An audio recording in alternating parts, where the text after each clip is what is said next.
السلام علیکم ورحمۃ اللہ وبرکاتہ۔ سلیمان احمد بول رہا ہوں۔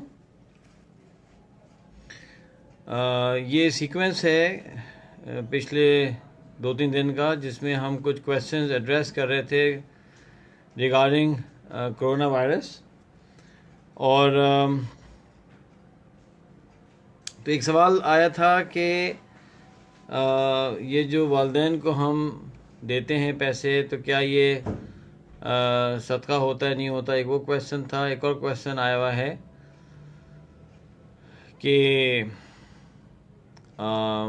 یہ عذاب ہے، یہ کیا ہے کرونا وائرس، اس طرح کا سوال آیا ہوا ہے۔ تو کویسچن تو کافی سارے آ رہے ہیں۔ ایک اور کویسچن آیا ہوا ہے کہ جی یہ اگر کسی کی ڈیتھ ہو جائے کرونا وائرس سے، تو پھر اس کو کیا لازمی ہے کہ کوئی پلاسٹک کے اندر دفنایا جائے؟ تو آج ہی ایک اسکالر سے بات ہوئی تو ان کے ذہن میں سوال تھا، تو انشاءاللہ یہ کر کے ہم ان سوالات کو دیکھتے ہیں، اور امید ہے کہ آپ کے لیے ویلیوبل ہوگا، آپ کی نالج بڑھے گی۔ اچھا جناب، تو آج کا جو گھنٹہ ہے اس میں پہلے تو ہم یہ سوال دیکھتے ہیں کہ جی کہ یہ کیا ہے، یہ عذاب ہے، یہ رحمت ہے، کرونا وائرس کیا چیز ہے یہ نا۔ تو اس میں سب سے پہلی بات یہ ہے، ایک اصول ہے جو ہم نے اپنے اساتذہ کرام سے سیکھا اور پڑھا، وہ یہ ہے کہ جو چیز ہمارے پاس کنفرم نہ ہو، کسی دلیل سے نہ ہو، اس چیز کے بارے میں فرملی بات نہیں کرنا چاہیے، ٹھیک ہے نا۔ یہاں تک کہ حضور اکرم صلی اللہ علیہ وسلم سے ایک حدیث ہے، مروی ہے، کہ حضور نے فرمایا صلی اللہ علیہ وسلم نے کہ یہ نہ کہو کسی کے بارے میں کہ یہ شخص برا ہے یا یہ شخص اچھا ہے، یہ کہو کہ میرے گمان میں یہ شخص اچھا ہے، میرے گمان میں یہ شخص برا ہے، اس لیے کہ واقعی اس کے اندر کے حالات کا ہمیں نہیں معلوم۔ ہم کوچنگ کرتے ہیں، لائف کوچنگ کرتے ہیں، تو لوگ آتے ہیں اور جب ان کی ہسٹری کھلنے لگتی ہے تو پتہ چلتا ہے کہ جو شخص دیکھنے میں ایسا لگتا تھا کہ برا ہے، یا دیکھنے میں لگتا تھا کہ گناہگار ہے، اس کی بہت ساری ایسی خوبیاں نکل کے آتی ہیں کہ آدمی حیران ہو جاتا ہے۔ اور ایسا بھی ہوتا ہے کہ لوگ جو ہیں وہ بہت اچھے ہوتے ہیں، نیک ہوتے ہیں جو بھی، لیکن ایسی چیلنجز نکل کے آ جاتے ہیں ان کے اندر سے۔ تو یہ اصول ہے، ٹھیک ہے نا۔ تو کیا ہے کہ ہم نے کبھی بھی کوئی بات جب تک کہ دلیل نہ ہو اپنے طرف سے ایشورٹی کے ساتھ نہیں کہنا۔ ایک اور اگزامپل میں دیتا ہوں کہ علماء کرام یہ فرماتے ہیں کہ کسی کو نہ آپ کہیں کہ آپ جہنمی ہیں، اور کسی کو یہ نہ کہیں کہ آپ جنتی۔ ہمیں کیا معلوم کہ آخر میں کیا ہونے والا ہے نا، کہ جنتی ہے شخص یا جہنمی ہے شخص، ہمیں کیا معلوم۔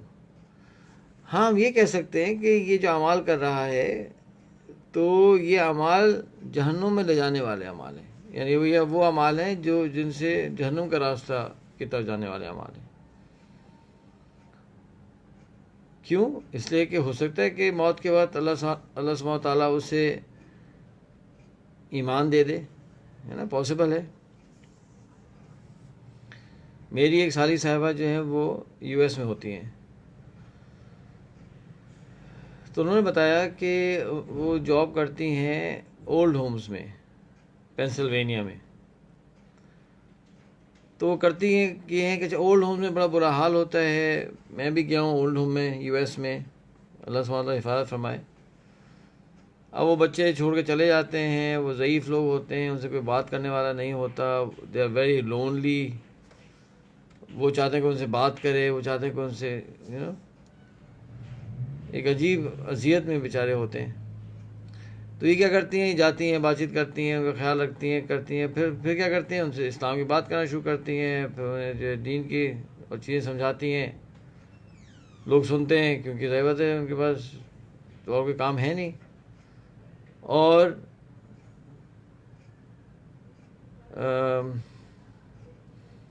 تو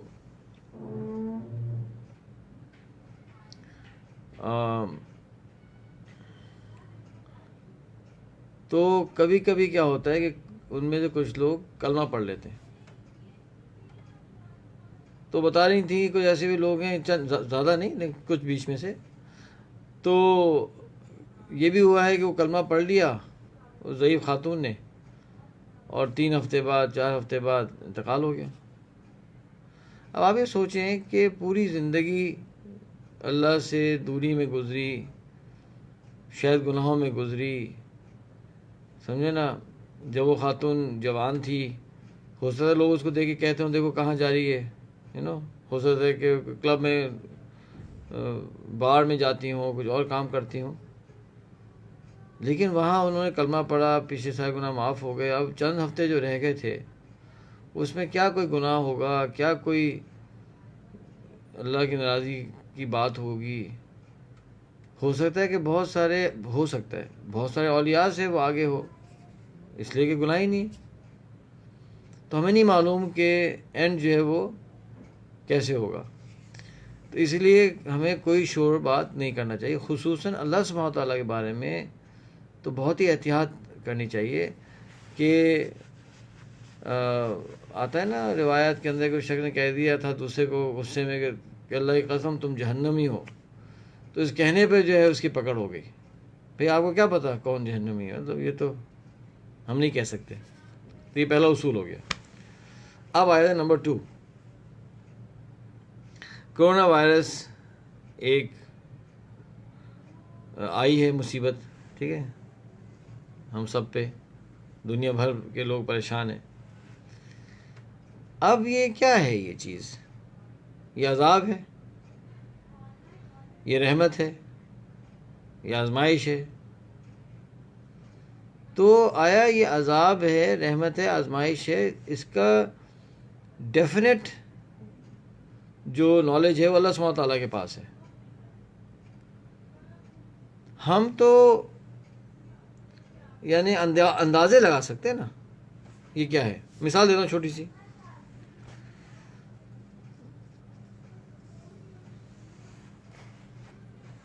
ایک جرمن لڑکا ہے جس کی میں لائف کوچنگ کر رہا ہوں، جرمنی میں وہ. اب ہوا کیا ہے کہ وہ اس وائرس کی وجہ سے بند ہو گیا، سمجھے نا. تو اسے ٹائم مل گیا ہے، اسے میں ہوم ورک دے رہا ہوں، وہ ہوم ورک کر رہے ہیں. اب ہوا یہ کہ جرمنز عمومی طور پہ ذرا ذمہ دار قوم ہے، یعنی کوئی کام دیتے ہیں تو بڑی ذمہ داری سے کام کرتے ہیں. یہ جرمنز کے بارے میں آپ نے سنا بھی ہوگا، میں نے دیکھا بھی ہے. میں نے جرمنی سفر بھی کیا ہے اور میں نے جرمن کے ساتھ کام بھی کیا ہے. اب جو ہوم ورک دیتا ہوں کرتا ہے، سب کچھ کرتا ہے. اب میرے کچھ ویڈیوز ہیں جو KSBL Karachi school of business and leadership پر میں نے ایک سیمسٹر پڑھایا تھا. اس کورس کا نام ہے پرسنل افیکٹونیس، اور وہ انگلش میں ہے پوری ریکارڈنگ. تو میں نے سوچا کہ وہ تم کورس کرو، اسے کرنا شروع کر دیا. اب اس کا ذہن کھلنا شروع ہو گیا. اب وہ کہنے لگا کہ میرے رولز ہیں، مجھے ان میں MPLs معلوم کرنے ہیں، منیمم پرفارمنس لیول. میں نے کہا تو معلوم کرو، دیکھو. تو اب مجھ سے کہنے لگا کہ اگر ہم MPL پہ ہوں تو وہ تو ٹھیک ہے، لیکن کیا ہمیں کوشش کرنی چاہیے زیادہ آگے جانے کی؟ میں نے کہا ہاں، آپ کو پرفارمنس بہتر کرنا چاہیے. تو کہنے لگا احسان ہے نا، احسان کرنا چاہیے. وہ لفظ احسان اس نے پک اپ کر لیا. تو کہنے لگا کہ اب کیسے میں MPL معلوم کروں؟ تو میں نے کہا تم دیکھ لو، تم اسلام بھی دیکھ لو، تم کرسچینٹی دیکھ لو، ہندو مذہب کو دیکھ لو. مجھے کہنے لگا کہ اگر میں مختلف جگہوں سے لوں گا تو آپ نے تو اس میں کہا تھا کہ ہمیں ادھر سے ادھر سے جو ہے نا کاکٹیل ہی بنانا چاہیے. میں کہا ہاں، میں نے کہا تو تھا نہیں بنانا چاہیے، لیکن اسٹیپ بائی اسٹیپ کرو گے نا. کہتا ٹھیک ہے. اب وہ جناب فون کر رہا ہے چرچ بشپس کو، ان سے پوچھ رہا ہے، اور وہ فون کر رہا ہے مساجد، وہاں سے انفارمیشن لے رہا ہے، وہ مندر بھی فون کر رہا ہے. اب وہ جو رول لکھ رہا تھا تو میں نے کہا کہ ٹھیک ہے، اس نے کرسچن نہیں لکھا. میں نے کہا آپ نے کیوں نہیں لکھا؟ تو میں کہتا ہے کہ میں اچھا کرسچن تو ہوں نہیں. تو میں نے کہا بھائی بہت مسلمان اچھے مسلمان نہیں ہوتے، لیکن رول تو ہے نا، یا تو تم ایتھیسٹ لکھو یا تم کرسچن لکھو. اس نے کرسچن لکھا. اب میں نے کہا تم یہ ساری ریسرچ کر رہے ہو، تمہیں راستہ چاہیے، تو تم تو بلیو کرتے ہو گاڈ کے اوپر؟ کہتے ہیں ہاں. میں کہا اگر تم گاڈ پہ بلیو کرتے ہو تو تم اس بات پہ بلیو کرتے ہو کہ ہی کنٹرولز ایوری تھنگ؟ کہتے ہیں ہاں. تو میں پھر گاڈ سے دعا کرو، اللہ سے دعا کرو کہ اللہ تعالیٰ تمہیں ہدایت دے. کہتے ہیں ہاں ٹھیک ہے. اچھا اب آپ یہ دیکھیں کہ یہ کورونا وائرس، اچھا اس کی وجہ سے یہ سوچ بھی رہا ہے بہت سی چیزیں. اب یہ اللہ سے ہدایت کی دعا بھی کر رہا ہے، یہ تحقیق بھی کر رہا ہے. اس کا بہت امکان ہے. اس کا نام ہے فیبین، کہ فیبین صاحب جو ہے نا کلمہ پڑھ لیں گے، مجھے بہت امید ہے. ٹھیک ہے. اور کوچنگ میں تو اسٹائل ہمارا یہ ہوتا ہے کہ ہم ڈائریکٹلی نہیں کہتے، لیکن ہم اس کو اس طرح سے لے کے چلتے ہیں ایسی جرنی میں کہ آٹومیٹکلی وہ خود ہی کہے گا انشاءاللہ. دعا کیجیے گا اس کے لیے، فیبین کے لیے دعا کیجیے سارے. ٹھیک ہے. اب آپ مجھے یہ بتائیے ذرا کہ جو فیبین مسلمان ہو جائے گا اور اس کے اندر یہ کورونا وائرس کا بہت بڑا حصہ ہے کہ اس نے پکڑ کے بند کر کے سوچنے مجبور کر دیا، تو فیبین کے لیے کیا ہے کورونا وائرس؟ عذاب ہے کیا؟ کیسے؟ تاریخ میں جب عذاب، اس عذاب کو پھر کوئی روک نہیں سکتا تھا، کوئی اسباب سے وہ رکتا نہیں تھا. صحیح ہے نا؟ اور اللہ نے بتا بھی دیا تھا یہ عذاب ہے. تو میں نے یہ اگزامپل دے دیا. کا مقصد یہ تھا کہ دیکھیں، میں نہیں سمجھتا کہ کوئی بھی شخص، یہ میری رائے ہے، میں نے پہلے بھی آپ سے کہا تھا کہ میں ایک سائنٹسٹ ہوں بھائی، میں ڈاکٹر بھی نہیں ہوں، میں عالم بھی نہیں ہوں. یہ میں سے اپنی رائے رکھتا ہوں، فتویٰ نہیں رکھتا. اگر میری بات صحیح نہ ہو آپ میں بتائیے گا، میں اپنی اصلاح کر لوں گا. اور بھائی یہ میری رائے ہے، صرف میری رائے ہے. I can be wrong. ٹھیک ہے. میری رائے یہ ہے کہ یہ کرونا وائرس کے بارے میں کوئی شخص ڈیفینیٹ نہیں کہہ سکتا کہ یہ کیا ہے. ہاں میں سمجھتا ہوں کہ کچھ لوگوں کے لیے یہ عذاب ہے. عذاب ان لوگوں کے لیے ہے کہ جو کرونا وائرس آئے گا اس کی تکلیف سے وہ ان کی آنکھیں نہیں کھلیں گی، وہ اللہ سبحانہ تعالیٰ کی ناراضگی میں بڑھ جائیں گے. ان کے لیے تو عذاب ہے، یہ تکلیف عذاب ہے. کچھ لوگوں کے لیے کرونا وائرس جو ہے وہ بلیسنگ ان ڈسگائز ہے، مصلحت ہے، رحمت ہے، کہ اس کی وجہ سے وہ اللہ کے قریب ہو جائیں گے، ان کی اصلاح ہو جائے گی، وہ گناہوں سے معافی کر لیں گے. ان کے لیے تو یہ رحمت ہے.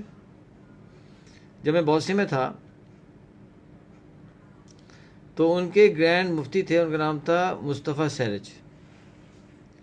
مصطفیٰ سیرج صاحب نے ایک بیان دیا تھا اور انہوں نے کہا تھا کہ what we could not do for Islam in Bosnia in the last 40 years, the Serbs did it in 1 year. یعنی جو ہم 40 سال سے اسلامی خدمت نہ کر سکے، جو ہمارے دشمن ہیں نا سربز، انہوں نے 1 سال میں کر دی. کیسے؟ کہ اتنی زیادہ ظلم کیا مسلمانوں پر، یہ کہہ کے کہ تم مسلمان ہو، کہ وہ جاگ گئے. اکثر، سب تو نہیں لیکن اکثر مسلمان جاگ گئے، آنکھیں کھل گئی. تو بہت سے مسلمانوں کے لیے جو ہے وہ تو رحمت بن گئی وہ تکلیف. تو پہلی چیز عذاب، دوسری چیز رحمت.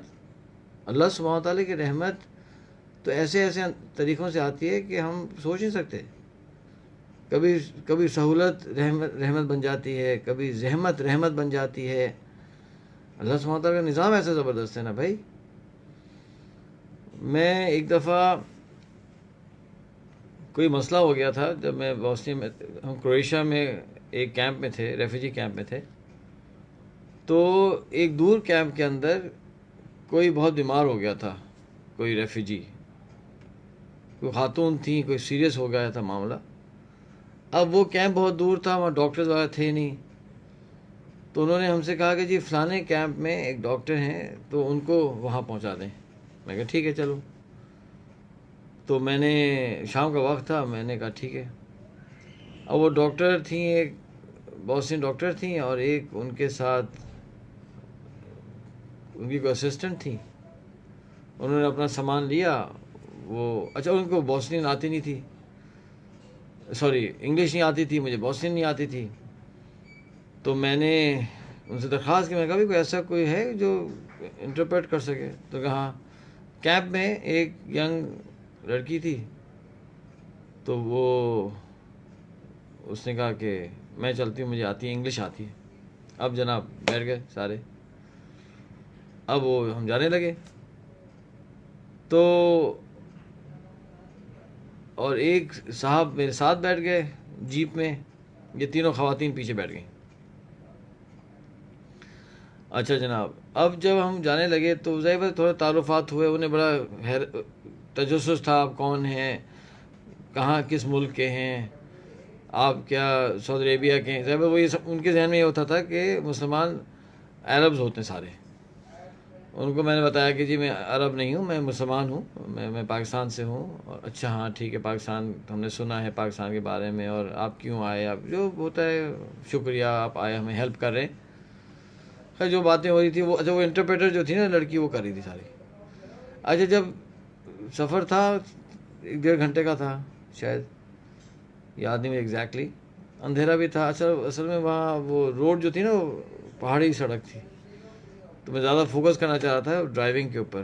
اندھیرا بھی تھا اور پہاڑی راستہ تھا. اب سب خاموش ہو گئے، خاموشی ہوگی. لیکن وہ جو انٹرپریٹر تھی اس کو نا بہت سوالات تھے.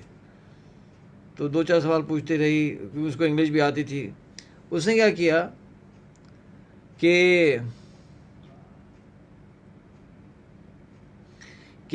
کہنے لگی مجھے ایک سوال آپ بتائیے. میں کیا؟ اس نے کہا کہ یہ اسلامک اسٹیٹ کیا ہوتا ہے. میں نے کہا یہ سوال اسلامک اسٹیٹ، اچھا کیوں؟ اس نے مجھے معلوم کرنا ہے کیا ہوتا ہے، اسلامک اسٹیٹ کیا چیز ہوتی ہے. میں نے کہا آپ کیوں پوچھ رہے ہیں؟ اس نے کہا اس لیے کہ میں نے فیصلہ کیا ہے کہ مجھ کو نا اسلامک اسٹیٹ چاہیے. اب میں حیران کہ وہ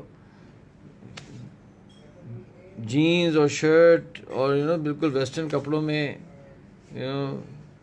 لڑکی بیٹھی ہے اور وہ کہہ رہی ہے کہ اسلامک اسٹیٹ چاہیے. میں نے کہا چلو. تو میں کہ کیسے آپ کو خیال آیا؟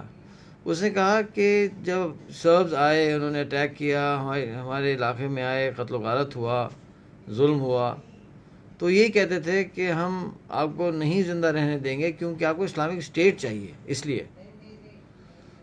تو اس نے کہا کہ مجھے نہیں پتا کہ اسلامک اسٹیٹ کیا ہوتا ہے، لیکن میں نے اتنی تکلیف اٹھا چکی ہوں اس کی خاطر کہ اب تو مجھ کو چاہیے ہی ہے،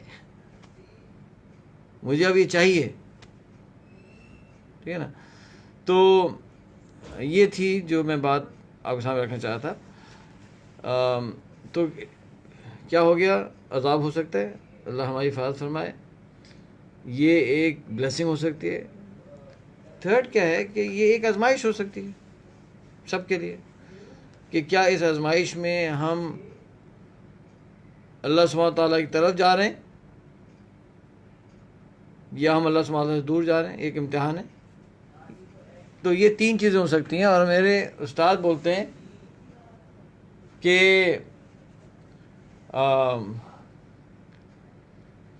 ایک سیکنڈ ہولڈ.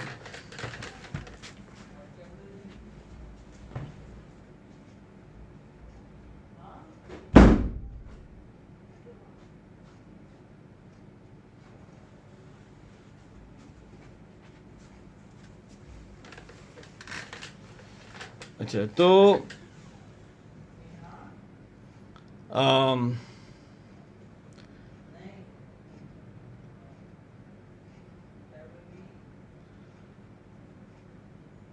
تو یہ 3 چیزیں ہو سکتی ہیں. ٹھیک ہے نا.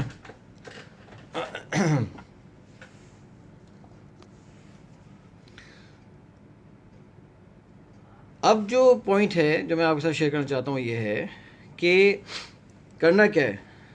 اگر ہم فیل کرتے ہیں کہ ہم اللہ سے اور اللہ کی نافرمانیاں جو ہیں وہ ہمارے میں کم نہیں ہو رہی، تو اس کا مطلب ہے کہ شاید میرے لیے عذاب ہو. اور میں کام فرماتے ہیں کہ فوراً ہم استغفار کریں، توبہ کریں. اگر یہ بلیسنگ ان ڈسگائز نظر آتی ہے ہمیں تو صبر کریں اور استقامت سے لگے رہیں. ٹھیک ہے. اور نمبر 3، اگر یہ آزمائش ہے تو ہم کیا کریں کہ ہم دیکھیں کہ ان حالات میں جو بھی میرا قدم ہے وہ اللہ کی شریعت کے حساب سے ہو رہا ہے یا اللہ کی شریعت کے خلاف ہو رہا ہے. مجھے ایک میسج آیا ہے اور میں کافی پریشان ہوں، اور کل انشاءاللہ میں بات کروں گا ایک صاحب سے، میرے بہت اچھے دوست ہیں اور ہمارے کلائنٹ بھی ہیں ایک طرح سے. تو ان کا میسج آیا کہ جی میں اس مہینے اپنی فیکٹری میں تنخواہ نہیں دے سکوں گا، پیسے نہیں ہیں. اب شاید چند سو لوگ ہیں، ایگزیکٹلی مجھے نہیں یاد، اور وہ کہہ رہے ہیں میں نہیں اس قابل دینے کے. اب یہ آ گئی ہے آزمائش، بہت بڑی آزمائش، کہ آپ کے پیسے نہیں ہیں، آپ کے پاس چند سو لوگ ہیں، آپ ان کی تنخواہ نہیں دے سکیں گے. نہیں، اب کیا کرنا ہے؟ کیا جو ہے معذرت کرنی ہے؟ کہیں سے پیسے ارینج کرنا چاہیے؟ کیا کچھ ایسٹس بیچنا چاہیے؟ یا ان کو بلا کر دیکھنا چاہیے کہ کچھ کو کچھ پیسے کچھ کو کم دیں، جو ضرورت نہ دیں؟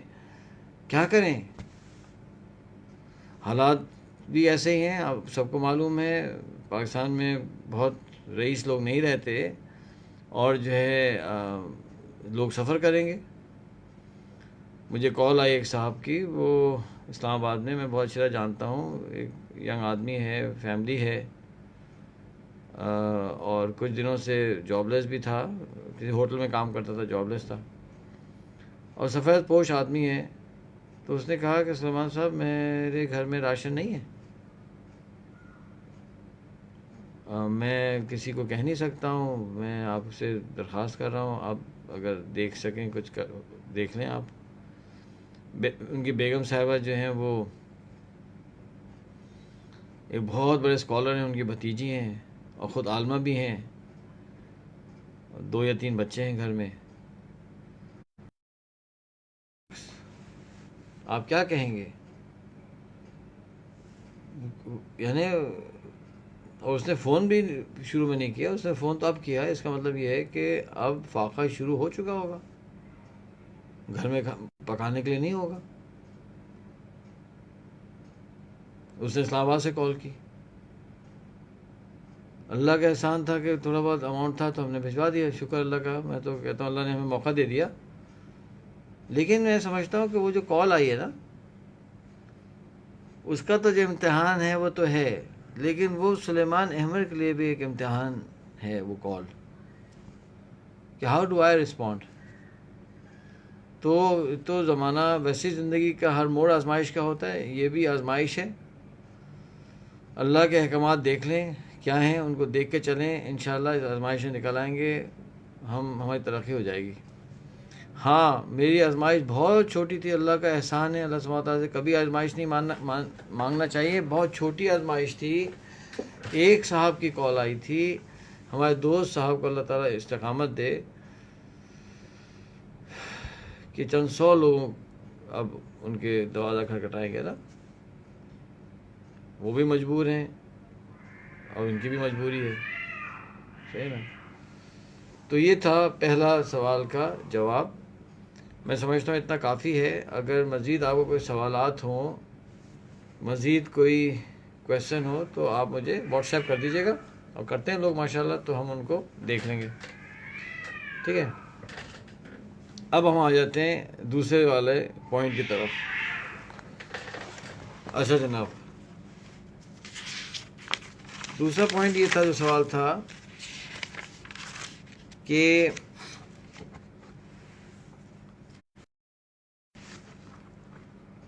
کیا صدقہ والدین کو دیا جا سکتا ہے، یعنی اس کا جواب یہ ہے کہ سب سے پہلی بات یہ ہے کہ میں نے ہمارے استاد نے ان سے پوچھا، انہوں نے کہا کہ ایک تو ایسے صدقے ہوتے ہیں جو واجب ہوتے ہیں، آپ نے منت مانی بھی ہے وغیرہ وغیرہ، تو وہ صدقہ تو ان کو ہی دیا جائے گا کہ جن کی نسبت سے مانگا گیا تھا، یا ان کو دیا جائے گا جو ضرورت مند ہیں. فار ایگزامپل غریبوں کو کھانا کھلانے کا ہے کہ جی میرے وہ رہتے تھے تو سپوز، تو اس کے لیے ہے معاملات،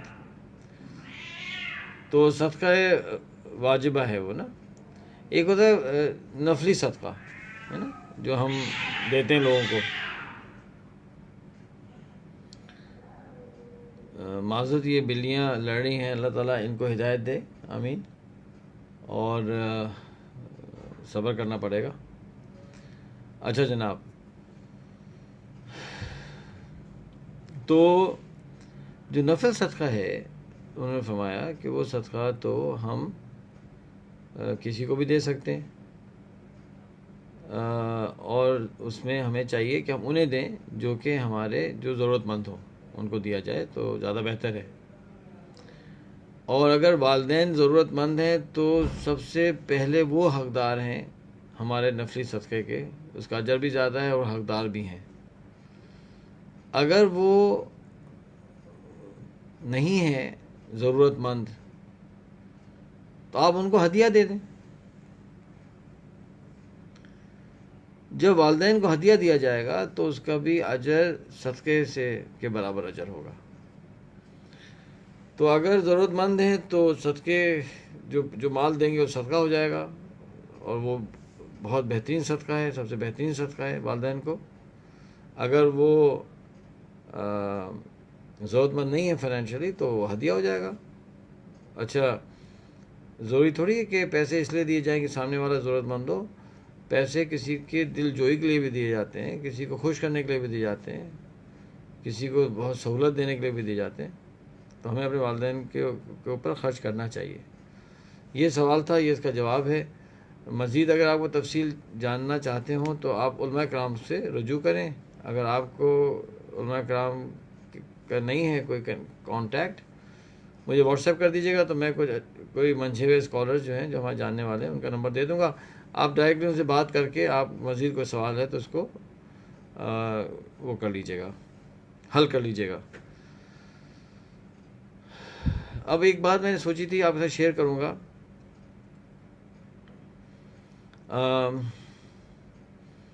مجھے بہت دفعہ یہ سوال لوگ کر رہے ہوتے ہیں، اور ایک کنفیوژن آ رہی ہوتی ہے کہ میں اس کی مثال دیتا ہوں کہ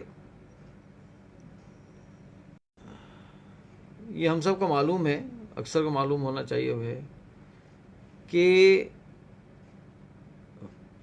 جو خاتون ہوتی ہیں گھر کے اندر، ان کا جو یعنی کھانا پکانا ہے وہ ان پہ واجب نہیں ہوتا، یعنی ان کی ایک طرح سے ذمہ داری ان کی نہیں ہوتی.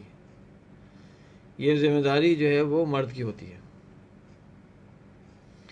جب میری شادی ہو رہی تھی آج سے 22 سال پہلے، تو میں نے تھوڑی ریسرچ کی تھی اس بارے میں نا. جب میں ریسرچ کی تھی تو یہ انفارمیشن نکل آئی، اور میں جناب سرپٹا گیا.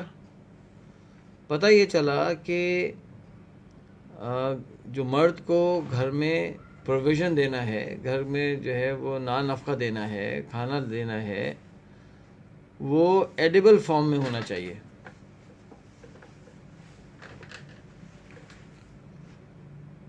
سمجھے نا؟ اچھا خیر، اب میں نے سوچنا شروع کیا کہ اچھا، یعنی میں پہلے گروسری کروں گا، پھر میں گھر آؤں گا، پھر میں اس کو پکاؤں گا. تو میں نے دل میں سوچا کہ ٹھیک ہے، یہ انفارمیشن مل گئی مجھے، لیکن میں اس کو ڈسکلوز نہیں کروں گا. تو ہوا یہ، شادی ہو گئی الحمدللہ. اس زمانے میں کینیڈا میں تھا، میں آیا، شادی ہوئی، شادی ہونے کے بعد مجھے جو ہے 1 مہینے کے اندر اندر افغانستان جانا پڑا، ہمارا ایک پروجیکٹ تھا وہاں مہینہ رہا، پھر واپس آیا، اس طرح سے چلتا رہا۔ پھر میں US چلا گیا، اور پھر واپس آ کے پھر میری اہلیہ بھی US چلے گئی۔ اب جب ہم US میں تھے تو ظاہر بات اکیلے تھے۔ اچھا، اب چند دن کے بعد نا میری بیگم صاحب نے پوچھا، یہ جو میں آپ کو واقعہ سنا رہا ہوں نا حضرت بڑے غور سے سنیے گا آپ، کیونکہ میں نہیں چاہتا کہ کوئی مس انڈرسٹینڈنگ ہو جائے اور الٹی مصیبت کھڑی جائے، ہے نا۔ یہ بہت ہی سینسیٹیو انفارمیشن ہے، یہ پورا سمجھ لیجئے میں کیا کہنا چاہ رہا ہوں۔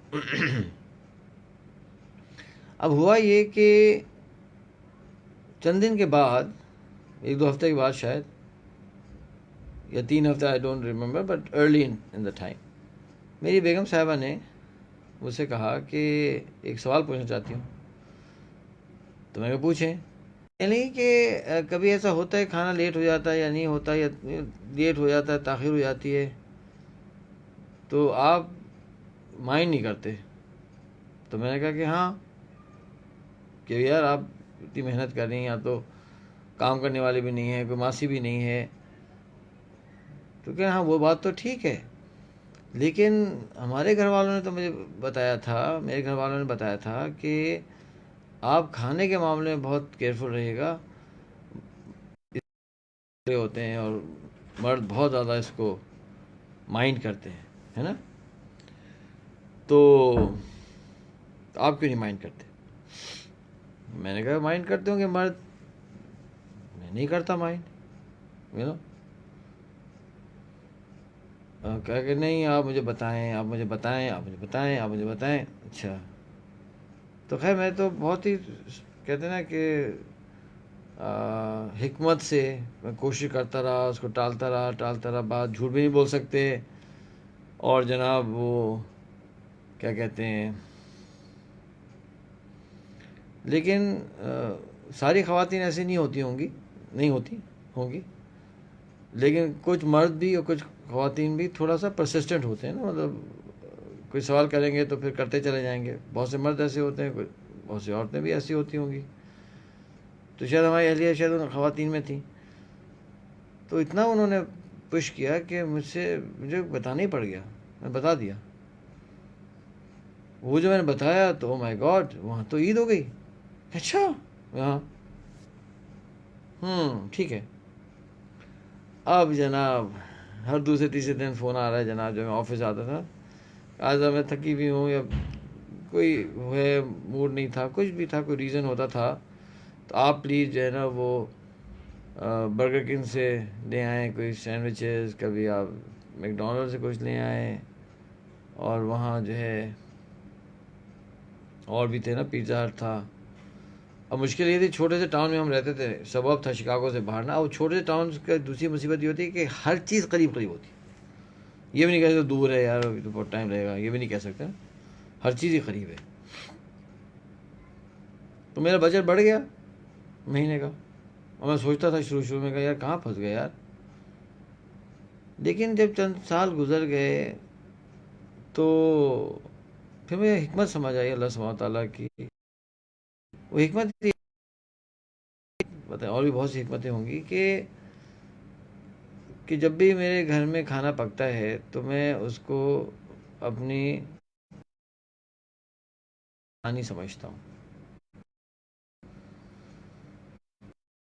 چونکہ وہ پیراڈائم شفٹ ہو گیا نا، کہ اب بیچاری احسان کری، کام تو میرا تھا، وہ احسان کری، کام تو میرا تھا۔ ہمارے گھر کے اندر کبھی کبھی اختلاف تو ہوا ہے گھر میں، لیکن ان 22 سال میں کھانے کے معاملے میں نا کبھی کوئی جھگڑا یا نہیں ہوا۔ اب میں سمجھتا ہوں کہ دیکھیں اللہ کا نظام، کہ ایک حکم سے کم از کم میرے گھر کے اندر تو مصیبت ہی ختم ہو گئی کھانے کی وجہ سے۔ تو کبھی ہوتا ہے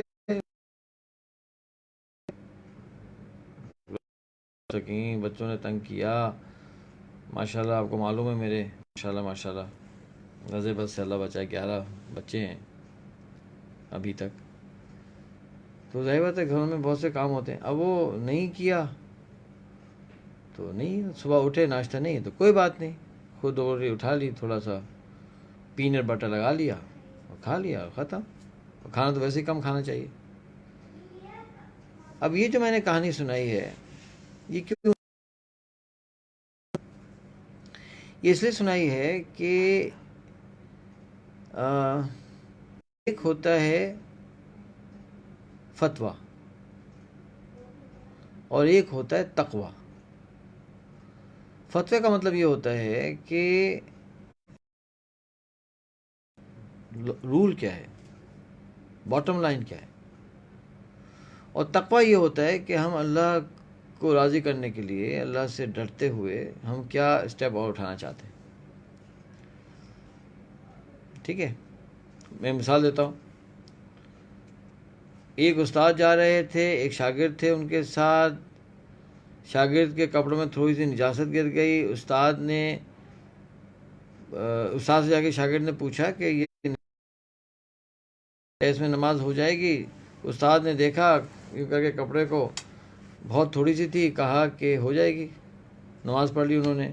آگے چلے, استاد کے کپڑوں میں تھوڑی سی نجاست آ گئی.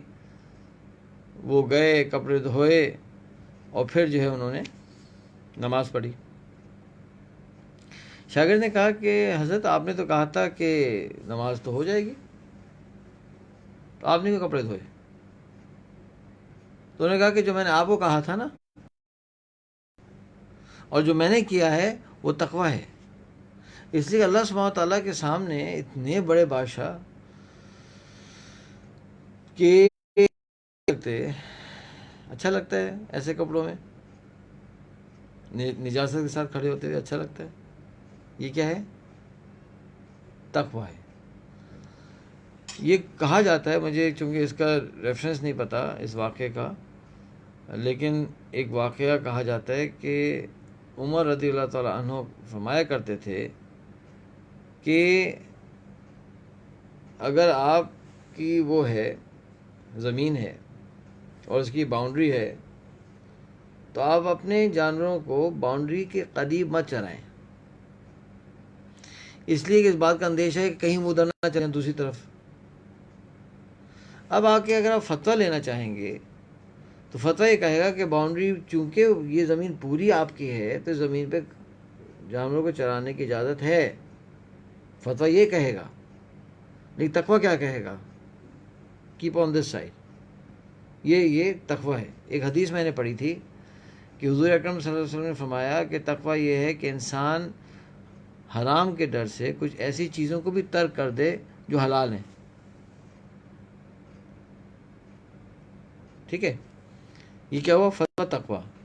اس سے ملتے جلتا ایک اور پیئر ہے الفاظ کا جو میں آپ کے سامنے شیئر کرنا چاہتا ہوں, کیونکہ ان الفاظ کو میں استعمال کروں گا آنے والے سیشنز میں, کیونکہ یہ تو ہر سیشن ہر دن میں کرنا چاہتا ہوں.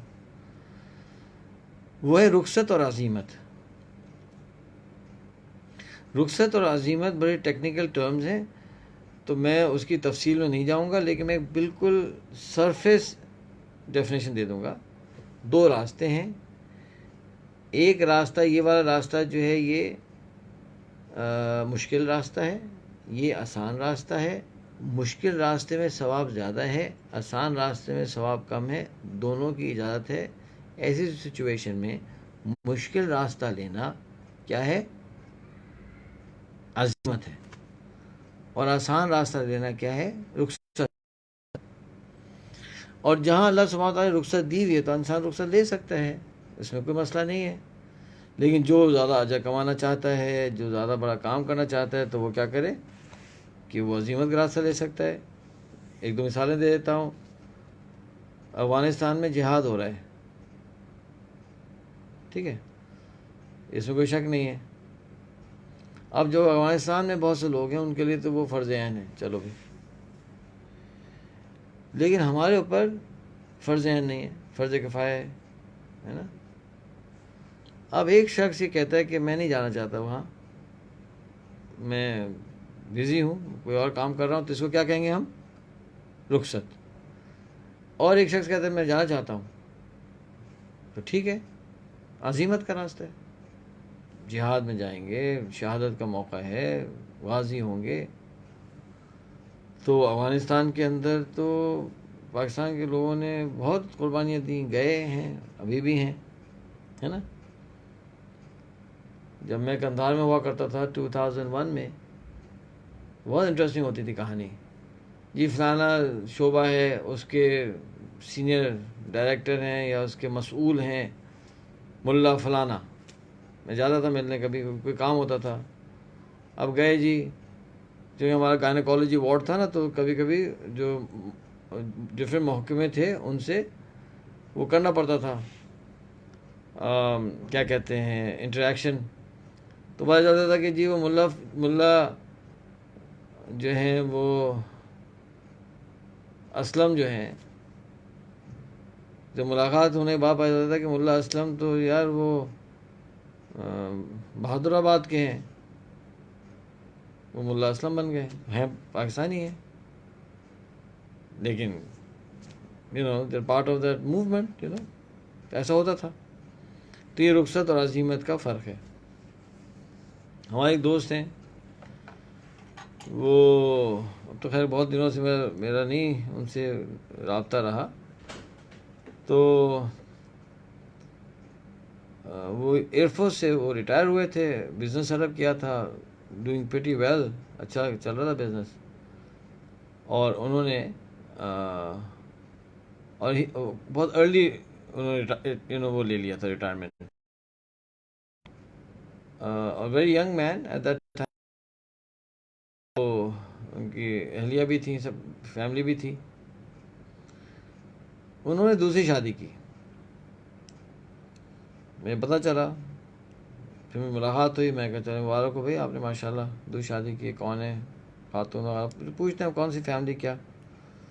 تو پتہ چلا کہ انہوں نے دوسری شادی ایک نابینا خاتون سے کی. ینگ لڑکی تھی جو بلائنڈ تھی، اس سے شادی کی. یہ تو بڑا رحمت ہے. ہمیں ایسا زیادہ ایکسپیرینس نہیں تھا، ایسا دیکھا نہیں تھا میں نے. تو میں نے ان سے پوچھا کہ یار آپ نے نابینا لڑکی شادی کر لی؟ تو ان کا جواب بہت زبردست تھا. انہوں نے کہا کہ سلیمان صاحب دیکھیں، اگر نابینا لڑکی کی شادی، بلائنڈ لڑکی کی شادی بلائنڈ آدمی سے ہو جائے تو یہ تو کوئی بات نہ ہوئی نا، یہ تو ظلم ہے نا. ایک نابینا لڑکی کی شادی تو ایک دیکھنے والے لڑکے سے ہونی چاہیے. اب یہ جو انہوں نے عمل کیا، یہ چھوٹا عمل تو نہیں ہے. آپ کا کیا خیال ہے؟ ذمہ داری ہے، اور اس لڑکی کو سنبھالنا، میں سوچتا ہوں تو میں پریشان ہوتا ہوں کہ کیسے چلے گی زندگی، کیسے وہ مینج کریں گے، کیا ہوگا. تو یہ جو انہوں نے کیا تھا، یہ ایک عزیمت والا کام تھا، اس لیے کہ یہ کوئی فتویٰ تو نہیں تھا کہ کرنا ضروری ہے. وہ ہی واز ویلدی، پیسے والے آدمی تھے، بہت ویری گڈ لکنگ مین ماشاء اللہ. وہ ایک اچھی اور ینگ بھی تھے. تو میری he was like my age. تو اس زمانے میں میری ایج 32 تھی جب میں افغانستان میں تھا. تو وہ بھی ایج ہوگی 32 33 ایج ہوگی ان کی. لیکن انہوں نے عزیمت کا راستہ لیا. اب آپ یہ سوچئے کہ وہ لڑکی کی جو دعائیں اس کو ملتی ہوں گی، تو سبحان اللہ شاید اسی پہ اس کی مغفرت ہو جائے. یہ ہوتا ہے عزیمت کا کام نا. پھر تھرڈ جو ہے ٹرمز کا، وہ ہے حدود شریعت اور مزاج شریعت. حدود شریعت یہ ہے کہ شریعت کیا حد لگاتی ہے نا، 2.5% زکوٰۃ دے دیں، ٹھیک ہے، آپ کی ذمہ داری پوری ہو گئی. لیکن آج کل کے زمانے میں جب گھروں کے اندر چولہے بند ہو رہے ہیں، جب سفید پوش لوگ نہیں مانگیں گے، ایسی سچویشن کے اندر کیا 2.5% دینا چاہیے؟ اگر ہم اس قابل ہیں، ہمارے پاس پیسہ ہے، ہمیں خرچ کرنا چاہیے. یہ مزاج شریعت ہے، یہ شریعت یہ چاہتی ہے، اللہ اس کے رسول صلی اللہ علیہ وسلم یہی چاہیں گے.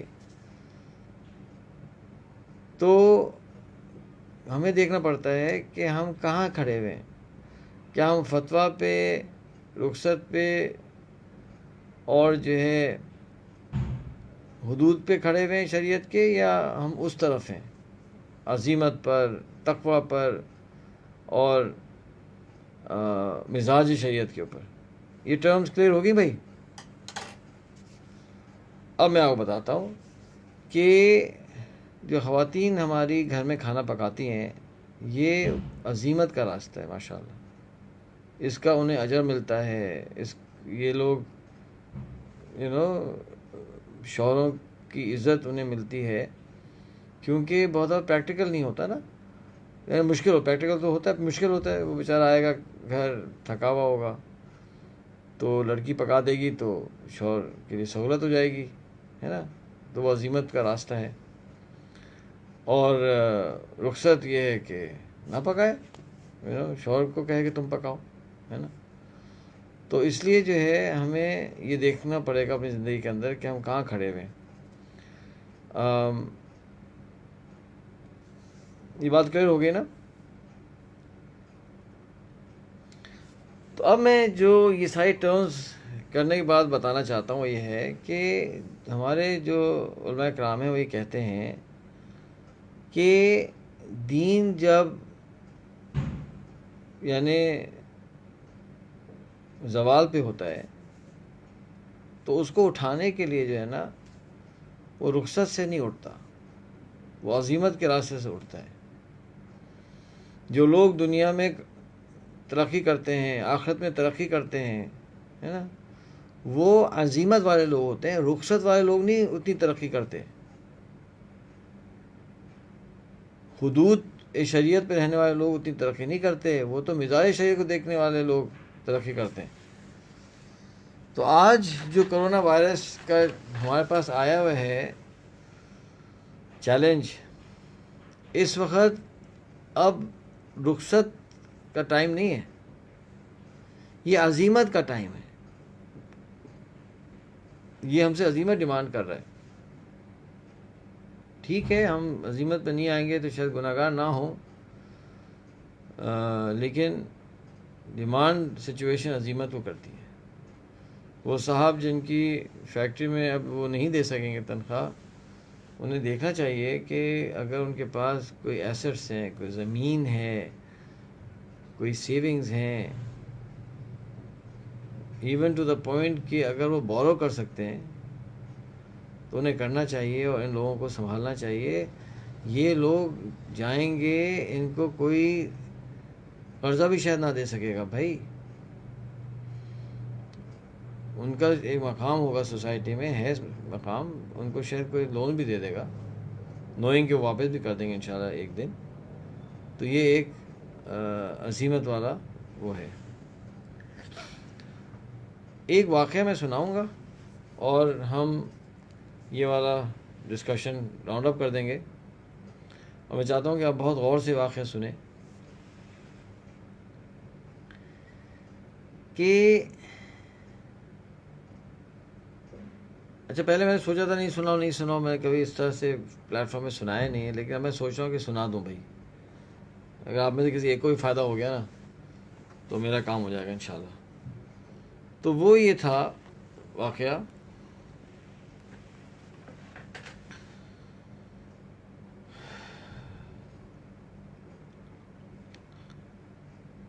کہ میرے والد صاحب جو ہیں وہ جب انہوں نے نوکری شروع کی ایک بینک کے اندر تو بہت سینئر نہیں تھے، تو ظاہر بات ہے تھوڑا سا فائنینشلی ٹائٹ تھے ہمارے والد صاحب. ہمارے دادا کی ایک میچز فیکٹری تھی، وہ لاہور میں تھے. یہ ساری کہانی لاہور کی ہے. تو وہ فیکٹری نہیں سنبھل سکی، وہ لاسز ہو گئے، فیکٹری بند ہو گئی جناب. تو اب پوری فیملی ایک کرائسس میں تھی، ٹھیک ہے، فائنینشلی ٹائٹ تھے سارے. اچھا، ہماری والدہ کی شادی ہو گئی ہمارے والد صاحب سے. اب ہوتا یہ تھا کہ ہمارے دادا جو یہ ہمارے بڑوں نے ہمیں سنائے قصے، تو دادا جو تھے ہمارے وہ ایک دن یہاں آئے. ان کے 5 بیٹے تھے، کبھی ایک بیٹے کے پاس کبھی دوسرے بیٹے کے پاس رہتے تھے اور ضعیف بھی ہو گئے تھے. اچھا، اب چونکہ دادا کا جو بیک گراؤنڈ تھا وہ بہت رچ بیک گراؤنڈ تھا انڈیا میں، تو وہ ایک بہت رچ بیک گراؤنڈ سے آئے تھے، پاکستان آئے تو یہ فائنینشیل ہارڈ شپ آ گئی. اچھا یہ بہت سے لوگوں سے ایسا ہوتا ہے. تو دادا کو نا بہت شوق تھا اچھے کھانے کا، اور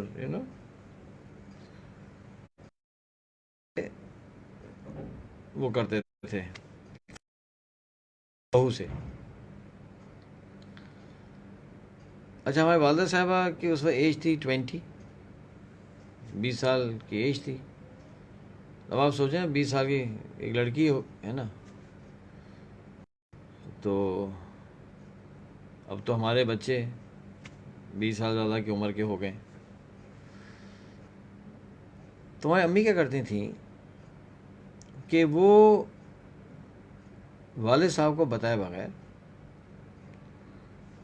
اپنا سونا کچھ بیچ دیتی تھی، اماں جان ہماری، اور بیچ کر اس پیسوں سے جو دادا فرمائش کرتے تھے وہ انہیں کھانا دیتی تھیں، بنا کے دیتی تھیں، اور نہ ہمارے والد کو بتاتی تھیں نہ دادا کو بتاتی تھیں کہ اس طرح سے ہوا ہے. اب آپ بتائیے ماشاء اللہ سے، یہ جو تھوڑا سا میں نے آپ کو ٹیکنیکل باتیں بتائی تھیں، یہ جو ہماری والدہ نے کیا ہے یہ فتویٰ ہے یا تقویٰ ہے؟ بتائیں نا ذرا لکھیں. ماشاء اللہ ایسا نہیں آیا صاحب، یہ رخصت ہے یا عزیمت ہے؟ یہ مزاج شریعت ہے یا یہ حدود شریعت ہے؟ سوچیں نا کیا ہے. آف کورس عزیمت ہے، مزاج ہے شریعت کا. کوئی ان پہ واجب نہیں تھا، کوئی ان کی ذمہ داری نہیں تھی. اور بھائی ان کی ذمہ داری تو کھانا پکا کے دینا ہی نہیں تھی، لیٹ الون کہ ان کی فرمائشی کھانے بنانا. لیکن انہوں نے کیا ہمارے اماں نے کیا. تو کرتی رہی، یہ نہیں ایک دفعہ کیا.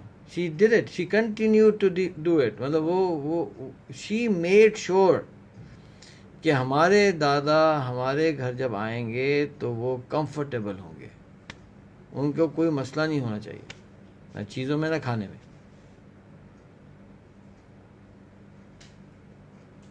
کیا نا، ٹھیک ہے، گڈ. کیوں کیا؟ بھئی بزرگ ہیں، شوہر کا باپ بھی باپ کی طرح ہوتا ہے، ایک مسلمان ہے، ایک ضعیف شخص ہیں.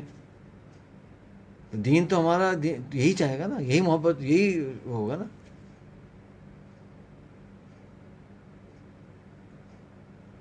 اور ایک صاحب کو میں کوچنگ کر رہا ہوں، سبحان اللہ، انگلینڈ میں ہوتے ہیں.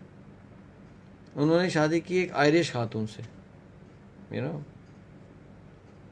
اور وہ بتا رہے تھے کہ کبھی کبھی وہ بیگم رو پڑتی ہیں، آئرش لڑکی رو جاتی ہے یہ کہہ کر کہ it is a blessing that I married you. Wow یار، یہاں کتنے لوگ ہیں جو یہ کہہ سکیں گے کہ ہماری بیگم صاحبہ یہ سوچ کر کہ میں کتنی بڑی رحمت ہوں رو پڑی ہوں. ہوں گے مجھے کم معلوم ہے، مجھے تو نہیں معلوم، ہوں گے، ضرور ہوں گے. اس کا مطلب ہے کچھ کام کرتا ہوگا نا، اس کا مطلب وہ اس کا کوئی خیال رکھتا ہوگا، کوئی اس خدمت کرتا ہوگا. اس کو کوئی اور آئرش ایسے لوگ ملیں گے نہیں ہوں گے. اچھا اب دیکھیں کیا ہوا. عزیمت سے کیا ہوتا ہے؟ عزیمت کا راستہ، ہم کہتے ہیں عزیمت یار کیوں ایکسٹرا کروں؟ کیونکہ جب آپ عزیمت کا راستہ لیتے ہیں اور وہ اللہ کو راضی کرنے کے لیے لیتے ہیں، کوئی اور ریزن تو ہو ہی نہیں سکتا. نیت تو اللہ کو راضی کرنے کی ہونی چاہیے. یا جہاد پہ جاتے ہیں، یا وہ شخص اپنی زمین بیچ کر اگر ان لوگوں کو تنخواہ دے دے تو عزیمت کا راستہ ہے. جب انسان عزیمت کا راستہ لیتا ہے تو اللہ سبحانہ و تعالیٰ کی ایک جنرل سنت ہے، ناٹ ایسے کہ ہر جگہ لیکن جنرل سنت ہے کہ پھر ایک خاص مدد آتی ہے، ایک خاص چیز ہونا شروع ہو جاتی ہے. اور قرآن میں نے یہ آیت پہلے بتائی تھی کہ قرآن کے اندر جو ہے وہ اللہ نے کیا فرمایا، وَمَن يَتَّقِ اللَّهَ يَجْعَل لَّهُ مَخْرَجًا وَمَن يَتَّقِ اللَّهَ يَجْعَل لَّهُ مَخْرَجًا وَيَرْزُقْهُ مِنْ حَيْثُ لَا يَحْتَسِبُ. جو اللہ کا تقوی اختیار کرتا ہے اللہ تعالیٰ اس کے لیے راستہ نکالتے ہیں اور ایسی جگہ سے رزق عطا فرماتے ہیں جہاں سے اسے گمان نہیں ہوتا.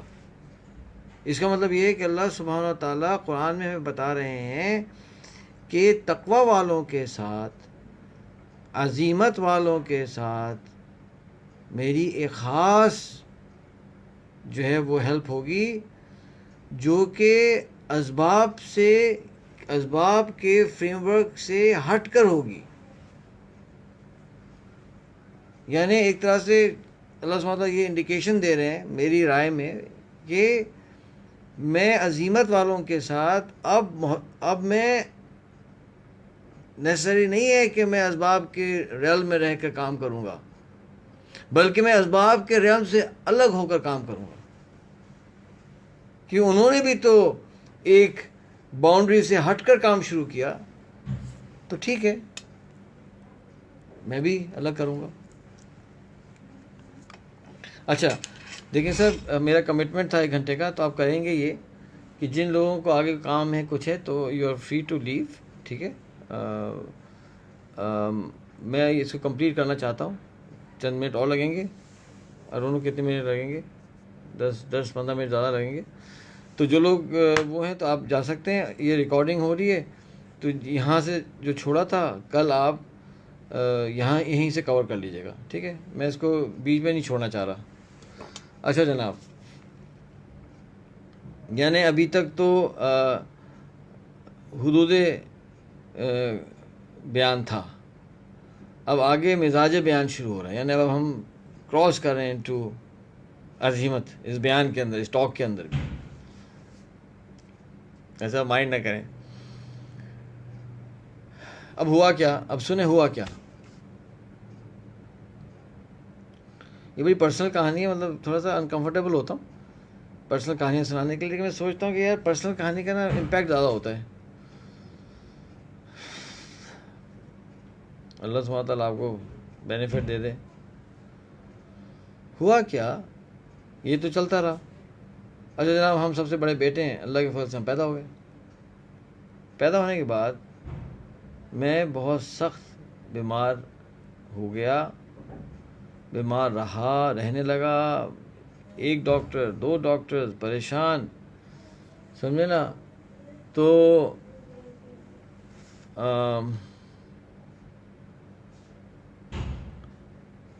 خیر ایک پوائنٹ پہ تو ایسا بھی لگا کہ شاید میں نہیں بچوں گا، لیکن اللہ سبحانہ تعالیٰ نے صحت دے دی اور ہم بچا گئے. اب پتہ نہیں اس بیماری کا نتیجہ تھا کیا تھا، اللہ کو بہتر معلوم ہے. ہوا یہ کہ جب تقریباً 1.5-2 سال کی میری عمر ہوئی تو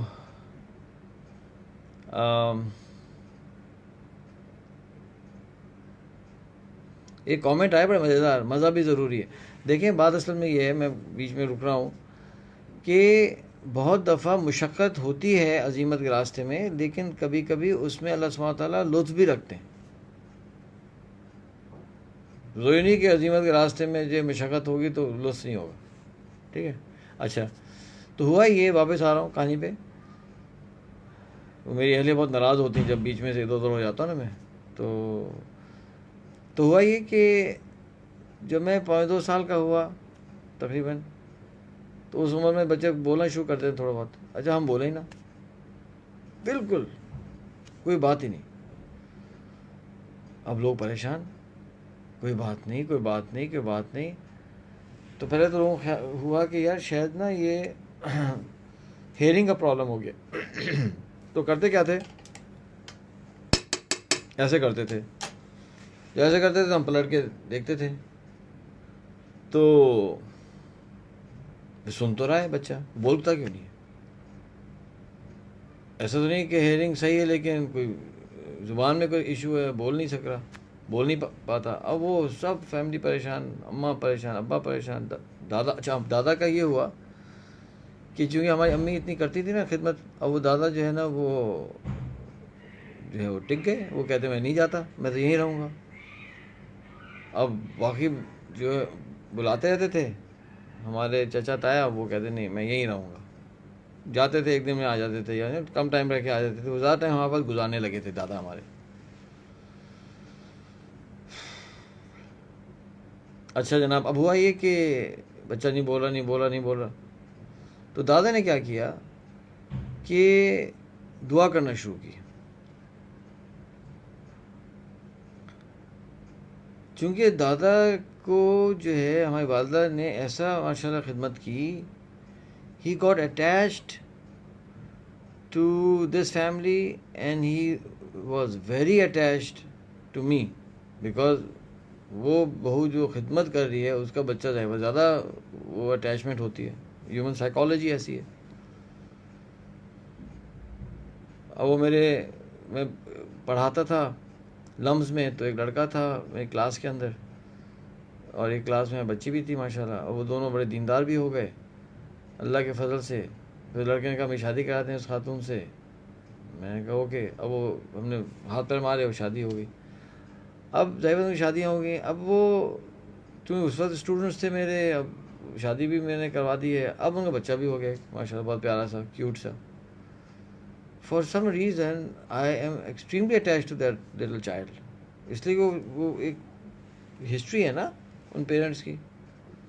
بچے تو سارے ہوتے ہیں ہے نا، ہمارے اپنے بچے بھی ہیں ماشاءاللہ، ان سے بھی ہم اٹیچڈ ہیں. لیکن ان کے بچے سے میں بہت اٹیچ ہو گیا ہوں، وہ دونوں کے بچوں سے. اللہ کا نظام ہے. اس طرح ایک اور کپل ہے، ان کے بچے سے میں فیل اٹیچمنٹ. تو جب ہم اس طرح سے اٹیچ ہو سکتے ہیں تو وہ تو دادا تھے نا، وہ کیوں نہیں اٹیچ ہوں گے اپنے پوتے سے زیادہ بہت. انہوں نے دعا کرنی شروع کی. دعا کیا کی؟ دعا کیا کرتے تھے؟ سلیمان جب تم بولو گے نا تو دنیا سنے گی. اچھا یہ تھا کہ بھئی یہ بولتا نہیں بچہ، لیکن اللہ کا یہ ایسا بولے کہ سبھی سنیں. میری والدہ کہتی ہیں کہ ہم حیران ہوتے تھے کہ یہ کیسی عجیب سی دعا ہے کہ تم بولو گے دنیا سنے گی، تم بولو گے دنیا سنے گی. خیر وہ دعائیں کرتے کرتے چلے گئے دنیا سے. انتقال ہو گیا ان کا. I think I was like 12. ان کا انتقال ہو گیا. اب دیکھیں، اب کہانی شروع ہوتی ہے. ہوا یہ کہ ہمارے والدہ نے ہمیں بھیج دیا کہاں؟ ایبٹ آباد پبلک اسکول، بورڈنگ اسکول. بہت زیادہ دیندار تو تھے نہیں ہم، گھر میں بھی بہت زیادہ ماحول نہیں تھا دین کا وہاں یہ ہوا اسکول کے اندر کہ جب میں میٹرک میں آیا تو بہت لمبی کہانی ہے، تو میک اٹ شارٹ. میٹرک میں جب میں آیا تو ہوا یہ کہ کچھ لڑکوں کا اسکول والوں سے کوئی ایک تنازعہ ہو گیا. پہلے تو چند تھے، 3-4 تھے اس طرح سے. اور تنازعہ یہ ہو گیا کہ جی ہم شارٹس میں نہیں کھیلنا چاہتے. اچھا پبلک اسکول ایبٹ آباد جو تھا اس زمانے میں بھی اور ابھی بھی ماشاءاللہ، وہ تو بڑا ٹاپ کا اسکول تھا، بڑا ڈسپلن تھا، یہ تھا وہ تھا. پاکستان آرمی کے ملٹیپل جنرلز ہمارے اسکول سے نکلتے ہیں، ایڈمرلز ہمارے اسکول سے نکلتے ہیں، منسٹر اسکول سے ہمارے نکلتے ہیں، یہاں تک کہ ایک پرائم منسٹر بھی ہمارے اسکول کا ہے تو ایک اس کے اسکول کا ایک بڑا مقام ہے ایبٹ آباد پبلک اسکول کا. اب اس میں ایسا ڈسپلن، آپ ہل نہیں سکتے، آپ فلائی کر سکتے، بہت سختی یعنی ہمارے اسکول سے جو لڑکے جاتے تھے آرمی کے اندر تو پی ایم اے قریب تھا تو ہم جاتے تھے ملنے اپنے دوستوں سے جو پی ایم اے میں چلے جاتے تھے، ایڈمیشن ہو جاتا تھا. تو پی ایم اے کا اتنا ٹف روٹین ہوتا ہے، لیکن ہمارے لڑکے جا کے پی ایم اے کہتے یار ہم تو نا ویکیشن پہ، ویکیشن پہ. کیونکہ اتنی سختی ہمارے پاس ہوتی تھی کہ پی ایم اے ویکیشن لگتا تھا ان کو، اتنا سخت اسکول. اچھا وہاں یہ انہوں نے لڑکوں نے یہ کچھ کہہ دی بات. اچھا عصر کی نماز کے بعد جو وہ گیمز کا ٹائم ہوتا تھا، یہ کہتے تھے کہ جی ہمیں جماعت سے ہم نماز پڑھیں گے. اسکول والے کہتے تھے کہ جی آپ کمرے میں پڑھ لیں اور مغرب کی نماز جماعت سے پڑھ لیں. وہ کہتے نہیں ہم یہ نماز بھی جماعت سے پڑھیں گے. اب وہ جو میرے ساتھ جو اس زمانے میں ایبٹ آباد پبلک اسکول کے لڑکے ہیں ان کو پتہ ہے یہ کہانی ساری. اچھا ان میں سے کچھ تو ہم اس پورے چکر میں انوالو بھی تھے نا، سب پتہ ہے سب کو. اب ہوا کیا کہ اللہ کا نظام ایسا چل رہا ہے کہ یہ جو ہے نا گروپ اس کے جو ہے نا ہم لیڈر بن گئے. اچھا اب ہم نماز بھی نہیں پڑھتے تھے، ہم نے نماز بھی تھوڑی تھوڑی شروع کر دی. اچھا وہ جب وہ تنازعہ بڑھنا شروع ہو گیا تو ہمیں اب وہ چاہیے تھا سپورٹ. کیونکہ ہم نے سوچا کہ یار یہ 4 5 6 7 کم لڑکے ہوں گے تو یہ تو نہیں چلے گا، زیادہ لڑکے اگر ہمارے گروپ میں آ جائیں اور ایک پورا گروپ پریشر ڈالے گا تو پھر اسکول والوں کو تو سوچنا پڑے گا، ہے نا. اس میں منسٹرز کے لڑکے بھی ہیں، جنرلز کے لڑکے بھی ہیں، اس میں جو ہے بڑے بڑے بزنس مین بھی ہیں، اس میں گاؤں کے لڑکے بھی ہیں. ایک اچھا، اور لڑکوں کو کیسے لے کے آنا ہے، اس میں ہمیں جو ہے وہ تقریر کرنی پڑ گئی پہلی، مجھے اچھی طرح یاد ہے. اور وہ تقریر جب میں نے کی تو زندگی میں پہلی تقریر تھی، مصیبت سر پہ پڑی ہوئی تھی، ہم پیچھے ہٹنے کے لیے تیار نہیں تھے. تو جناب پسینہ پسینہ میں ہو رہا ہوں، اور تقریباً 30 35 لڑکوں کو جمع کر کے میں نے اپنے کمرے میں ہم نے ایک فل ڈوز آن کی. وہ جو شروع ہوا نا تقریر کا کہانی، وہ چلتا گیا چلتا گیا چلتا گیا چلتا گیا. میں نے اتنی تقریریں کی ایبٹا پبلک اسکول کے اندر کہ تقریر کا فن کے ماہر ہو گیا ہم. اچھا ہوا یہ کہ پھر ہم مسجد تک پہنچ گئے، مسجد میں ہم نے شروع کر دیا، اور جو ہے ہر دوسرے دن ہر دن جو مسجد میں کوئی 70 80 لڑکوں کو لے کے بیٹھ کے میں تقریریں کر رہا ہوں. اب مٹیریل نہیں مل رہا تو قرآن کھول رہا ہوں، یہ کھول رہا ہوں، وہ کھول رہا ہوں. اب ہوا یہ کہ ایک دفعہ تقریر دھواں دار تقریر ہو رہی تھی ہماری، تو جو ہے وہ ہمارے ایک ٹیچر آ گئے جو کہ آتے نہیں تھے یوزلی مسجد میں، مسجد ہاسٹل میں تھی. انہوں نے اچھا میں نے کہا آپ چپ ہوں، نہیں ہوں، ان کا نام تھا مقبول. اب سر مقبول آ گئے، مقبول صاحب. اچھا مقبول صاحب بھی بڑے سخت آدمی تھے، کیمسٹری کے ٹیچر تھے. انہوں نے اس وقت تو کچھ کہا نہیں، وہ سمجھ گئے کہ یار یہ تو کچھ پتہ نہیں کیا ہو رہا ہے. انہوں نے جا کے پھر پرنسپل کو، ٹیچرز کو بتایا کہ بھائی آپ کو پتہ بھی ہے کہ ہاسٹل میں کیا ہنگامہ کھڑا ہوا ہے. اچھا یہاں سے ہنگامہ شروع ہو گیا. اب جو یہ تقریریں ہم کر رہے تھے تو انہی دنوں میں، اس کے کچھ دنوں کے بعد جناب وہ ہماری ڈبیٹنگ ہوئی، ڈبیٹنگ کمپٹیشن ہوتا تھا اسکول کا. تو میں نے اتنی تقریریں کر چکا تھا کہ وہ ڈبیٹنگ کمپٹیشن میں جیت گیا. I was declared as the best debater of ایبٹا پبلک اسکول. چلو بھائی، اب آپ سوچیں گے یار کمال کیا سلیمان صاحب، آپ نے کمال کیا سلیمان صاحب. سر اس میں سلیمان صاحب کا کوئی کمال نہیں ہے، اس میں ایک ضعیف شخص کی دعائیں ہیں کہ جس نے جو دعا کر رہا تھا کہ اللہ یہ بندہ بولے نا، بچہ بولے گا تو دنیا سنے گی. یہ تو وہ دعا ہے سر. اس دعا کے پیچھے ایک 20 سال کی لڑکی کی عزیمت ہے. اب سنیں، ابھی کہانی ختم نہیں ہوئی. وہاں سے شروع ہوا کہانی، پھر ہم وہاں سے نکلے، کراچی میں آیا. کراچی میں ہم تبلیغ جماعت میں چلے گئے، اس میں پھر تقریریں شروع ہو گئیں. وہاں سے ہم چلے گئے جناب یو ایس چلے گیا، وہاں MSA کا پریزیڈنٹ میں بن گیا، مسلم اسٹوڈنٹ ایسوسی ایشن، وہاں تقریریں شروع. اچھا ابھی تو اسکیل چھوٹا تھا. اس کے بعد جناب ہم بوسنیا چلے گئے. جب بوسنیا چلے گئے تو پھر ایک اور ہنگامہ کھڑا ہو گیا. اب ہمیں دو کام کرنے ہوتے تھے، ایک وار ایریاز میں جانا، پروجیکٹ شروع کرنا، پھر واپس US کینیڈا آنا، اور وہاں پورے امریکہ کے اندر ٹریول کر کے تقریریں کر کے فنڈ ریز کرنا. میں نے اس 10 سال میں اتنی تقریریں کی ہوں گی کہ آپ سوچ نہیں سکتے. کہیں جو ہے وہ 200 کا مجمع ہے، کوئی 500 کا ہے، کوئی 1000 کا ہے، کوئی 2000. اچھا اب ہم خطیب بن گئے، جمعے کے خطبے ہم دیتے تھے، ہر جمعے خطبے دیتے ہم. تو یہ سب کچھ ہو رہا تھا، اور اللہ کے فضل سے ہم نے ملینز آف ڈالرز ریز کیے. اور لوگ مجھے کہتے تھے لوگ کہ یار آپ کی بات آپ کرتے ہیں تو لوگ سنتے بھی ہیں، پیسے بھی دیتے ہیں، بات آپ وہی کرتے. ان کو میں کیا بتاؤں، او بھائی بات تو سبھی وہی کرتے ہیں، لیکن کیا ان کی امی نے عزیمت کا راستہ اختیار کیا تھا اور اپنے سسر کو جو ہے اپنا زیور بیچ کے کھانے کھلائے تھے کیا؟ ہم تو اپنی اماں کی نیکیوں پہ چل رہے ہیں اور دادا کی دعاؤں پہ چل رہے ہیں. یہ جو لوگوں کے دماغ میں آتا ہے میں یوں کر لوں گا، میں ایسے پلان کر لوں گا، میں ایسے کر لوں گا، سبب کر لوں گا یوں. بھائی میں نے آپ کو کل بتایا تھا کہ دیر از اے بیلنس. ایک اسباب ہیں اور ایک اعمال ہیں. یہ کرونا وائرس بھی صرف اسباب کے ساتھ اگر آپ سمجھتے ہیں کہ آپ فائٹ کر لیں گے، یہ ہونے والا نہیں ہے. ہمارے اساتذہ کرام فرما رہے ہیں کہ سلیمان صاحب آپ لوگوں کو سمجھائیں کہ اعمال بھی ہونے چاہیے. اس لیے جب آپ صدقہ دیں گے، جب آپ جو ہے کیا کہتے ہیں اعمال کریں گے، دعائیں کریں گے، اس سے پھر کام چلے گا نا.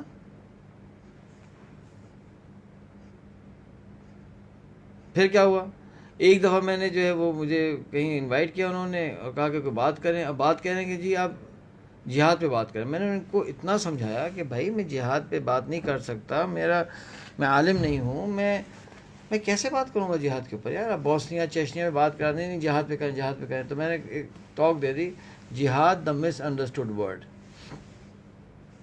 چلو کسی نے ریکارڈ کر لیا. میں شکاگو چلا گیا, یہ فلوریڈا میں ہوا تھا, میں شکاگو چلا گیا. شکاگو میں مجھے کال آئی کچھ عرصے بعد کہ جی وہ آپ کی ٹاک تھی, ہم نے ریکارڈ کر لیے, کیا ہم اس کو ڈسٹریبیوٹ کر سکتے ہیں؟ میں کر دو. اب وہ جگہ جگہ بکنے لگی وہ کیسٹ, ویڈیو کیسٹ. تو میں نے کہا ٹھیک ہے جاؤ, کوئی بات نہیں, ہم اس کو چارج کریں گے. تو آپ کو اعتراض تو نہیں ہے؟ میں کر لیں چارج. ابھی چلنے لگی ویڈیو. اللہ اکبر, 9/11 ہو گیا. اب جب 9/11 ہوا تو U S government, state department, CIA, FBI, اب سارے لوگ جو ہیں تو ان کی آنکھیں کھولی. اب وہ کیا کریں, سرچ کریں انٹرنیٹ, جہاد جہاد. اب ٹھک ہماری ویڈیو, ٹھک ویڈیو. میں تو پریشان, میں کہا اب کیا کریں گے بھائی. اب وہ FBI والے بھی سن رہے ہیں, وہ اسٹیٹ ڈپارٹمنٹ میں بھی چل رہی ہے, وہاں بھی چل رہی ہے. میں نے کہا یار, میں دل میں سوچا کہ دادا کمال کیا آپ نے یار, آپ کی دعا نے تو یار. دنیا سنے تو سن تو رہی ہے, اب دنیا اب کیا کریں گے, اب تو یہ تو سن رہی ہے دنیا, ساری دنیا سن رہی ہے. State department of United States of America سن رہا ہے. تو سنو, کیا کریں بھائی, دادا از گریٹ. اب جب پاکستان آئے تو میں سوچا کیا کرنا ہے, تو ٹائم لینڈرز سیٹ اپ کر لیتے ہیں, ٹریننگ کا سیٹ اپ کر لیتے ہیں. اللہ کی فضل پھر وہی ٹاک شروع ہو گئی. اور وہ دن آج کے دن ہے, ہم 18 سال سے پاکستان میں تقریر ہی کر رہے ہیں, ابھی بھی پاکستان میں بیٹھ کے تقریر ہی ہو رہی ہے. یہ تقریر کے پیچھے بھی دادا کی دعا ہے, اماں کی قربانی ہے. تو یہ میں نے آپ کو ایک پرسنل کہانی سنا دی. اب آپ کو پتہ چل گیا کہ ہم تقریر کیسے کرتے ہیں. مجھ سے لوگ کہتے ہیں ہمیں سکھائیں کیسے تقریر کرنی ہے, فلانا ہے, پبلک اسپیکنگ میں کورس کریں. میں سوچتا ہوں میں کیا کورس کروں یار, ہم نے تو خود پبلک اسپیکنگ نہیں سیکھی کسی سے, ہم کیا سکھائیں گے کسی کو یار. کنکلوژن, خلاصہ, محمد وجیہ الدین صاحب, خلاصہ یہ ہے کہ آج ہم گھروں میں بیٹھے ہیں, ہم میں سے بہت سے لوگ خوش قسمت ہیں کہ والدین کے ساتھ ہیں. بہت سی خواتین خوش قسمت ہیں کہ ان کے ساس سسر ان کے ساتھ ہیں. اور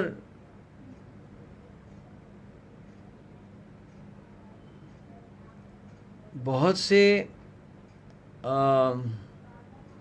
مرد ایسے ہیں جن کے ساس سسر ان کے ساتھ ہوں گے. میں آپ کو ایک درخواست کرنا چاہتا ہوں کہ اللہ کے لیے اس مصیبت سے بچنے کے لیے اور دین اور دنیا کی ترقی کے لیے آپ اپنے والدین اور ساس سسر, چاہے وہ لڑکی ہوں یا لڑکا ہوں, مرد ہوں یا عورت ہوں, ان کے ساتھ اللہ کے لیے یہ رخصت والا معاملہ چھوڑ دیجیے. یہ فتوے کا معاملہ چھوڑ دیجئے. آپ تقوی پہ آ جائیے, آپ عزیمت پہ آ جائیے, آپ لگا دیجئے جو کچھ ہے آپ کے پاس ان کے لیے. اللہ کا وعدہ ہے کہ اللہ تعالیٰ آپ کو دنیا و آخرت میں جو ہے نا نواز دیں گے. اس اپرچونٹی کو مت ہاتھ سے جانے دیں. اس سے ہر کوئی جو ہے نا, وہ تو ہر کوئی بند ہوا ہے نا. میں تو اپنے گھر سے کسی کو نہ گھر کے اندر آنے دے رہا ہوں, نہ گھر سے کوئی کسی کو باہر جانے دے رہا ہوں. ہماری علی نے بیچاری نے کہا کہ کیا ایک دن کے لیے بلا لوں باتھ روم وغیرہ کو دھونے کے لیے, روزانہ دھو کے تھک گئی ہوں. تو میں کہا کوئی ٹینشن کی بات نہیں ہے, میں اور ہماری بیٹی ہے ایک بہت پیاری سی, ہم دونوں مل کے باتھ روم دھوئیں گے. ختم ہوئی بات, میں اس کو ٹرین کر دوں گا, ہم دھوئیں گے نا, باہر سے نہیں آنے دوں کسی کو. اس لیے کہ بھائی اسباب بھی تو لینے ہیں نا. تو پلیز آپ سے درخواست ہے کہ آپ نیت کر لیں کہ اگر آپ بہو ہیں تو آپ جو ہے نا عزیمت پہ آ جائیں اور اپنے ساس سسر کی خدمت کریں. چھوڑ دیں سارے فتووں کو اس وقت. کہ آپ کی ذمہ داری نہیں ہے شوہر کے ماں باپ. ہمیں معلوم ہے نہیں ہے, ہمیں یہ سب معلوم ہے, سب کو معلوم ہے کہ جو ہے یہ راستہ جو ہے فتوے کا ہے, ہمیں معلوم ہے. اگر نہیں کریں گے تو گناہ نہیں ہوگا, لیکن کیا وہ ترقی جو ہم چاہتے ہیں پھر وہ بھی نہیں ہوگی. تو with this I would like to say جزاک اللہ خیر. بہت معذرت ٹائم زیادہ ہوا. اور کل پلیز نوٹ کیجیے گا کہ کل جو ہے ہم شروع کریں گے 9 بجے, کیونکہ بہت لیٹ ہو جاتا ہے.